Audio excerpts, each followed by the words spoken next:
হচ্ছেন বঙ্গভবনের নতুন বাসিন্দা, এ নিয়ে প্রশ্ন অনেকের মনে। রাজনৈতিক মহলে এই নিয়ে চলছে নানা আলোচনা সমালোচনা। সব সমীকরণ মিললে আগামী 20 আগস্ট 23তম রাষ্ট্রপতি পাবে বাংলাদেশ।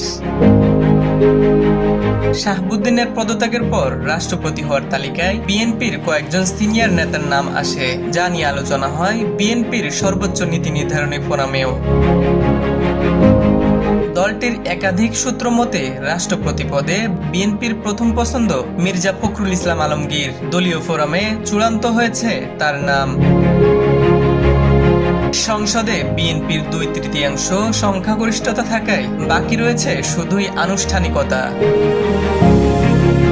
এমনটা হলে একজন শিক্ষকের রাষ্ট্রপতি হয়ে ওঠার সাক্ষী হবে পুরো বাংলাদেশ। কেননা রাজনৈতিক পরিমণ্ডলে বড় হলেও মির্জা ফখরুল ইসলাম আলমগীরের কর্মজীবন শুরু শিক্ষকতা দিয়ে। 1986 সালে ক্লাসরুম ছেড়ে নামেন রাজনীতির ময়দানে। 2 বছর পর ঠাকুরগাঁও পৌর মেয়র হিসেবে সে যাত্রার সর্বোচ্চ সফল পরিণতির দুয়ারে এখন বিএনপির এই ভদ্র রাজনীতিবিদ।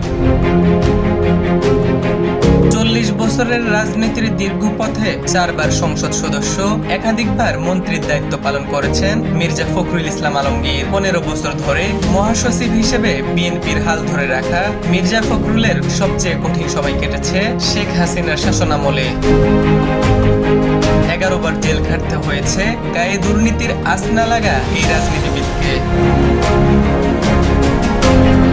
জীবনের শেষ বিকেল দেখ মির্জা ফখরুল ত্রয়োদশ জাতীয় সংসদ নির্বাচনের আগে বলেছিলেন এবারই তার শেষ ভোট, হলো তাই। সব সমীকরণ মিলিয়ে অনন্য উচ্চতায় পৌঁছে ঠাকুরগাঁয়ের সন্তান এবার বঙ্গভবনের বাসিন্দা হওয়ার পথে।